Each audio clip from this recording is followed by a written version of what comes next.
I was 6 years old when I learned that grown-ups miss things they think are too small to matter. That night at the Bellecourt Museum, everyone was dressed in black and silver, smelling like perfume and money. Crystal glasses clinked. Soft music floated through the air.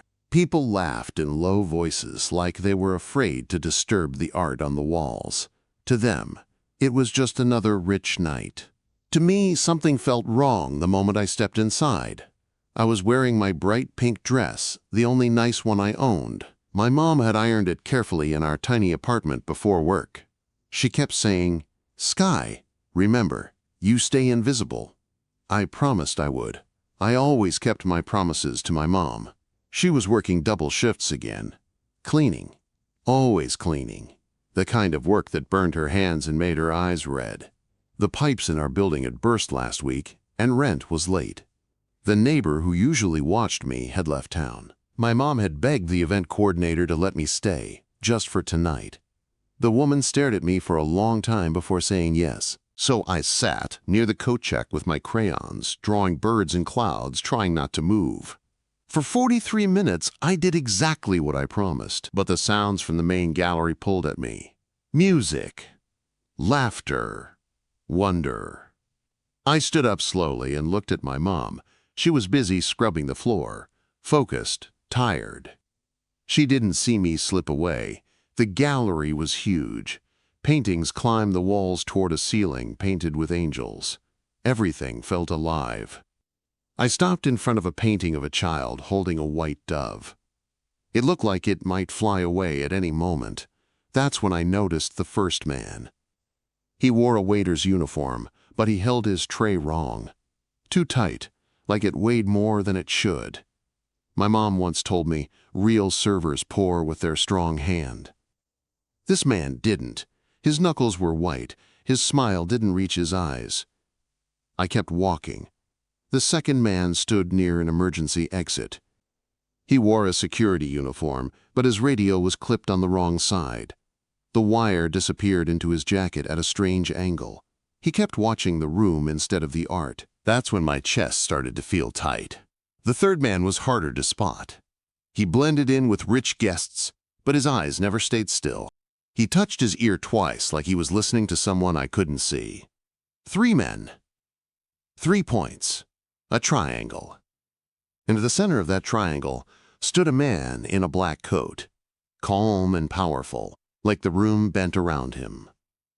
People angled their bodies toward him, without realizing it. I didn't know his name then, but I would never forget his face. Snow fell outside the tall windows, thick and heavy. People said how beautiful it was. They didn't know snow makes escape harder. The man in the black coat accepted a glass of champagne and turned toward a painting of a woman holding a sword. I heard a soft click then, quiet, but sharp, like something locking into place. I didn't think. I moved. I ran the last few steps and grabbed the man's jacket with both hands. My heart was pounding so loud I thought everyone could hear it. "Don't move," I whispered. "He'll shoot me first." I knew grown-ups hesitate before hurting children. The man froze. Everything froze. The room kept breathing, but slower now. The man's body went still like stone. His voice came out low and calm, carrying power I didn't understand yet. Nobody breathed. People stopped mid-sip, mid-step. Silence spread like ripples in water. My hands shook, but I didn't let go. I wasn't looking at him. I was watching the men. The fake waiter shifted closer, his left hand sliding under the cloth. The fake guard reached for his radio with the wrong hand again. The third man took one step back. That step gave him away. Men in suits appeared from nowhere. They blocked exits like walls growing out of the floor. The fake guard's face went pale. The third man tried to walk away, pretending nothing was wrong. He didn't get far. The fake waiter turned and disappeared through a service door. I finally let go when I saw my mom running toward me. Her face was pure fear. She grabbed me, checking my arms, my face, my hair. "I'm so sorry," she said to the man in the black coat. "She wasn't supposed to." He raised one hand and she stopped talking. He crouched in front of me slowly, like he didn't want to scare me. His eyes were dark and sharp, but not angry. "What did you see?" he asked. No one had ever asked me that before. I told him everything. About the tray, the radio, the eyes that never looked at the art. He listened like every word mattered. My mom stood stiff beside me, ready to run. Later, after people were quietly led away and the room tried to pretend nothing had happened, the man stood up and looked at my mom. "She stays with me," he said. Those words changed everything, even though I didn't know it yet. That night, snow covered the city. And for the first time, I felt like seeing small things could change big lives. I didn't understand what "she stays with me" really meant until the black car stopped in front of our building. It was late. Snow had piled up on the sidewalks, turning the city quiet and heavy. I was half asleep on my mom's shoulder, my cheek pressed against her coat. The night felt unreal, like a dream that hadn't decided if it wanted to be good or bad. The man from the museum sat across from us in the back seat. He hadn't said much since we left. He didn't need to. The silence around him felt full, not empty. Like something watching. My mom held me tighter than usual. Her heart was racing. I could feel it. "This is our place," she said when the car slowed. Her voice shook even though she tried to sound calm. The man looked out the window. Our building wasn't pretty. Old brick. Broken light near the door. The kind of place people didn't see unless they lived there. His eyes stayed on it for a long second. "I know," he said. That scared my mom more than anything else. Inside, the apartment was cold. She had turned the heat down before work. The lights flickered on, showing chipped paint and the couch she slept on so I could have the bed. The man stepped inside like he belonged anywhere he stood. He looked around, not judging, just noticing. I felt suddenly embarrassed of the place, of the thin walls, of the way the floor creaked. "You hungry?" he asked me. I nodded before my mom could answer. My stomach made the decision for me. He smiled, just a little. He didn't stay long that night. Long enough to make sure the locks worked. Long enough to say someone would check on us. Long enough to leave a business card on the table like it weighed more than paper should. When the door closed behind him, my mom sank onto the couch. "What did you do?" she whispered to me. "I watched," I said. She laughed once, sharp and tired, then pulled me into her arms. "You scared me."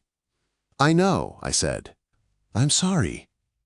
She kissed the top of my head. "You saved a life." I didn't know how to feel about that. The next morning, everything felt the same but different. The radiator still clanged. The floor still creaked. But there was a feeling in the air like the moment before a storm breaks. My mom stared at the business card for a long time. Then she made a phone call. 3 days later, we moved. The new apartment smelled clean, not like bleach or old dust, like something fresh. There were 2 bedrooms. 2. I ran from one to the other, laughing, my footsteps echoing. "This one's yours," my mom said, pointing. I jumped onto the bed and spread my arms wide. "It's big." She watched me with wet eyes. School changed too. New building, new kids, new books that weren't falling apart. My teacher said I asked good questions. She said I noticed details other kids missed. I smiled and didn't say anything. The man from the museum showed up sometimes. Not at school. Not suddenly. Just enough to remind us he hadn't disappeared. He never raised his voice. Never rushed. When he spoke to my mom, he listened. That mattered to her, I could tell. Once, he brought me a book about art. Another time, a puzzle with 1,000 tiny pieces. He remembered things. That mattered to me. My mom worked in an office now. She wore clean clothes and came home less tired. She smiled more. Sometimes she laughed for no reason at all, like she was surprised by her own happiness. But at night, when she thought I was asleep, I heard her crying softly. I knew why. She was afraid of the cost. One afternoon, months later, I stayed late at school for an art program. My mom was supposed to pick me up. She was late. I waited. The sky darkened. The school hallway emptied. Then I saw him. He stood near the entrance, calm as ever, coat dark, eyes scanning the room like it was habit. "Your mom is stuck," he said gently. "Traffic." I nodded. I trusted him without thinking about why. On the walk outside, snow started falling again, lighter this time. "Do you still watch rooms?" he asked. "Yes." "What do you see now?" I looked around. Cars, people, a woman arguing on her phone. Nothing sharp, nothing wrong. "I see quiet," I said. He smiled, real this time. "That's good," he said. "You deserve quiet." I looked up at him. "Do you?" He didn't answer right away. "No," he said finally, "but maybe someday." That night, my mom and I talked in whispers after she tucked me in. "He's changing," she said, more to herself than to me. "People can change," I said. She laughed softly. "You sound older than you are." I watched the ceiling and thought about the museum, about the painting with the dove, about how small things move before big things break. I didn't know then that someone else was watching too, and they had not forgotten the night that went wrong. Not even a little. I was 8 when I realized quiet never lasts forever. By then, the new apartment felt like home. The floors didn't creak. The heat worked. My mom stopped counting every dollar out loud at the kitchen table. She still worried, but it was softer now, like background noise instead of a scream. I liked my school. I liked my books. I liked that teachers listened when I spoke. And I liked him. The man from the museum came around more often, but never too much. Always announced. Always calm. He talked to my mom like she mattered. Like her words had weight. Sometimes he picked me up from school when my mom worked late. The other kids stared. I didn't mind. I watched them instead. I still watched rooms. That habit never left me. One afternoon, I felt it again. That tight feeling in my chest. Like a warning. We were at a cafe near the park. My mom was laughing at something he said. It was a real laugh, the kind that surprised even her. I stirred my hot chocolate slowly and looked around. 2 men by the window didn't touch their drinks. One checked the door too often. The other kept his hand in his coat. I slid my foot back and kicked my mom's ankle under the table. She looked at me, confused. I shook my head once. She trusted me. She always did. He noticed right away. His body changed. Not moving, just ready. "Time to go," he said calmly. We stood. The men stood too. That was enough. Outside, he guided us toward the car without rushing. His hand rested lightly on my shoulder. Protective. Steady. The men didn't follow. But they watched. That night, my mom didn't cry. She was angry. "This isn't just a job," she said to him in our living room. "This is danger." He didn't deny it. "I won't lie to you," he said. "My world has shadows."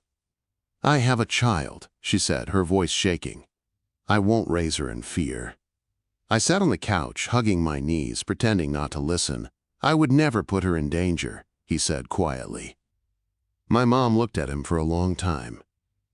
"You already did," she said.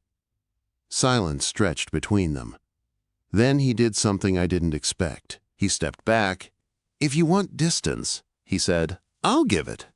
That night, he left without touching her, without promises. Weeks passed. He didn't come around. Life stayed calm on the surface.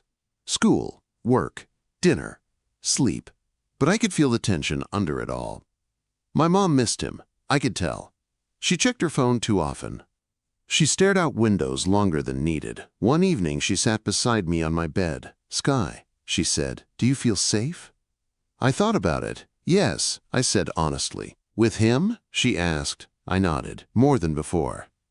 She closed her eyes. That was when the call came. Late. Too late. She answered it, her face draining of color. "I'm coming," she said. She looked at me. "Get your shoes." Quote. The hospital smelled like metal and fear. He lay on the bed, pale, a bandage on his side. Not weak. Just human. I stood very still. "You were right," he said when he saw me. His voice was low but steady. "Someone didn't forget." My mom gripped his hand like she was afraid he'd disappear. "I told you to stay away," she whispered. "I tried," he said. "But some storms come looking for you." I stepped closer to the bed. "You didn't listen to the room," I said softly. He looked at me, really looked. "No," he admitted. I didn't. That night changed everything. After that, he didn't pretend anymore. He explained things to my mom, not details but truth, about who he was, about what he was leaving behind, about how dangerous change can be when old enemies don't want you to grow. My mom listened. She didn't interrupt. When he finished, she said, "I won't run." That surprised both of us. "But I won't be blind," she added, "and I won't let her be." He nodded. I wouldn't expect anything less. From then on, things were different. Security was quiet, but everywhere, not obvious. Just enough. And something else changed too. He smiled more. Not the controlled kind, the real kind. One night, after dinner, he walked us home through the park. The trees were bare, the air cold. He stopped and looked at my mom. "I don't know how to do this safely," he said, "but I know I don't want to do it without you." Quote.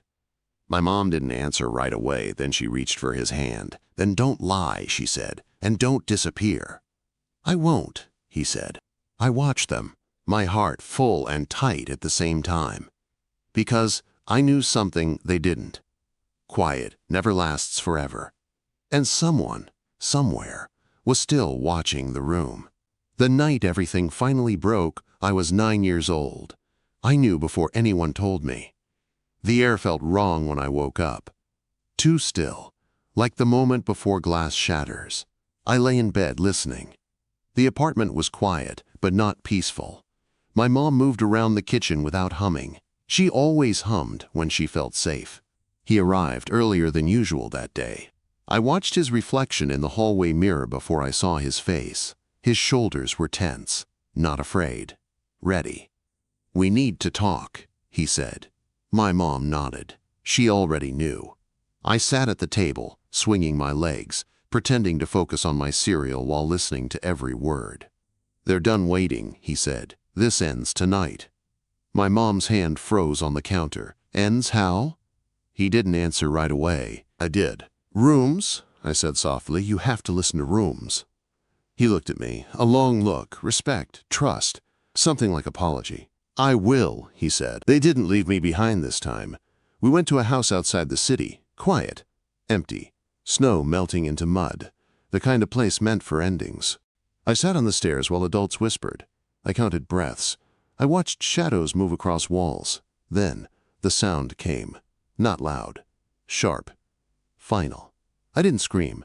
I didn't move. I waited. When he came back, his face was different. Lighter. Like something heavy had finally been put down. "It's over," he said. My mom searched his eyes. "Really?" "Yes," he said. "No more looking over shoulders. No more running." She believed him. So did I. Life didn't turn perfect after that. Nothing ever does. But it turned steady. We stayed in the apartment with warm floors and quiet nights. My mom finished her degree. She laughed without checking doors first. I slept without listening for danger. He stayed. Not as a shadow. Not as a storm. As family. He came to school events, helped with homework, burned pancakes on Sundays and pretended that was on purpose. He listened when I spoke. Always. One afternoon, years later, we went back to the museum. The painting with the dove was still there. I stood in front of it and smiled. Some people never see what matters, but some of us are born watching. And sometimes, watching saves everything.